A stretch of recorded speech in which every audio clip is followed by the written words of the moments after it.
ಎಲ್ಲರಿಗೂ ನಮಸ್ಕಾರ. ಇಂದಿನ ಸಂಚಿಕೆಯಲ್ಲಿ ನೀವು ಪ್ರೀತಿಸುವಂಥ ವ್ಯಕ್ತಿಯನ್ನು ತುಳಸಿ ಎಲೆಯ ಮೇಲೆ ಅವರ ಹೆಸರು ಬರೆದು ನಿಮ್ಮಂತೆ ಮಾಡಿಕೊಳ್ಳಬಹುದು. ಅದು ಹೇಗೆ ಮಾಡಬೇಕು ಮತ್ತು ಯಾವಾಗ ಮಾಡಬೇಕು ತಿಳಿಯೋಣ. ಅದಕ್ಕೂ ಮೊದಲು ನಮ್ಮ ಚಾನಲನ್ನು ಸಬ್ಸ್ಕ್ರೈಬ್ ಮಾಡ್ಕೊಳ್ಳಿ. ಹಾಗೆ ನೋಟಿಫಿಕೇಷನ್ಗೆ ಪಕ್ಕದಲ್ಲಿ ಕಾಣೋ ಬೆಲ್ ಐಕನನ್ನು ಟಚ್ ಮಾಡಿ. ಹೌದು ವೀಕ್ಷಕರೇ, ನೀವು ತುಂಬ ವರ್ಷಗಳು ಅವರನ್ನು ಪ್ರೀತಿಸಿ ನಿಮ್ಮಿಂದ ಅವರು ಯಾವುದೋ ಒಂದು ಕಾರಣಕ್ಕೆ ದೂರವಾಗಿರುತ್ತಾರೆ.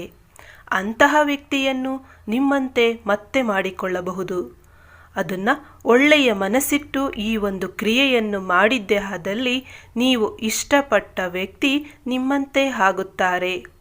ಹಾಗಾದರೆ ತಡ ಯಾಕೆ? ವಿಡಿಯೋನ ಕೊನೆಯವರೆಗೂ ನೋಡಿ ಮತ್ತು ಯಾವ ಸಮಯದಲ್ಲಿ ಮಾಡಬೇಕು ತಿಳಿಯೋಣ. ಯಾವ ವಾರ ಮಾಡಿದರೆ ಒಳ್ಳೆಯದು ತಿಳಿದುಕೊಳ್ಳೋಣ. ಇದನ್ನು ನೀವು ಶುಕ್ರವಾರ ಅಥವಾ ಭಾನುವಾರ ಮಾಡಿದ್ದಲ್ಲಿ ಒಳ್ಳೆಯದಾಗುತ್ತೆ. ಹೌದು ವೀಕ್ಷಕರೇ, ನೀವು ಮನಸ್ಸಿಟ್ಟು ಮಾಡಿದ್ದೇ ಆದಲ್ಲಿ ನಿಮಗೆ ಇದರ ಪ್ರತಿಫಲ ಸಿಗುತ್ತದೆ. ಹಾಗಾದರೆ 2 ತುಳಸಿ ಎಲೆಯನ್ನು ತೆಗೆದುಕೊಳ್ಳಿ. 2 ತುಳಸಿ ಎಲೆಯ ಮೇಲೆ ನೀವು ಇಷ್ಟಪಟ್ಟ ವ್ಯಕ್ತಿಯ ಹೆಸರನ್ನು ಒಂದು ಎಲೆಯಲ್ಲಿ ಬರೆಯಿರಿ, ಮತ್ತೊಂದು ಎಲೆಯಲ್ಲಿ ನಿಮ್ಮ ಹೆಸರನ್ನು ಬರೆಯಿರಿ.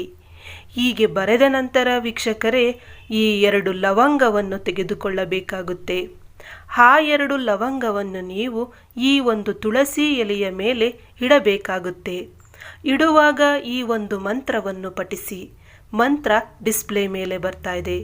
ಆ ಒಂದು ಮಂತ್ರನ ನೀವು ಕೇವಲ 11 ಬಾರಿ ಪಠಿಸಬೇಕಾಗುತ್ತೆ. ಪಠಿಸಿದ ನಂತರ ವೀಕ್ಷಕರೇ, ಈ 2 ತುಳಸಿ ಎಲೆ ಮತ್ತು ಲವಂಗವನ್ನು ನೀವು ಒಂದು ಬಿಳಿಯ ಹಾಳೆಯಲ್ಲಿ ಗಂಟು ಕಟ್ಟಬೇಕು. ಕಟ್ಟಿದ ಆ ಒಂದು ಪೇಪರನ್ನು ನಿಮ್ಮ ತಲೆಯ ದಿಂಬಿನ ಕೆಳಗಡೆ ಇಟ್ಟು ಮಲಗಿ. ಮಾರನೇ ದಿನ ಇದನ್ನು ತೆಗೆದುಕೊಂಡು ಹೋಗಿ ಒಂದು ಮಣ್ಣಿನಲ್ಲಿ ಅಡ್ಡಿ ಬರಬೇಕು. ಹೀಗೆ ಮಾಡುವುದರಿಂದ ನೀವು ಇಷ್ಟಪಟ್ಟ ವ್ಯಕ್ತಿ ನಿಮ್ಮಂತೆ ಆಗುತ್ತಾರೆ. ಹೌದು ವೀಕ್ಷಕರೇ, ಒಮ್ಮೆ ಹೀಗೆ ಮಾಡಿ ನೋಡಿ. ನಿಮಗೆ ತಿಳಿಯುವುದು ಇದರ ಮಹಿಮೆ ಏನು ಎಂದು. ಧನ್ಯವಾದಗಳು.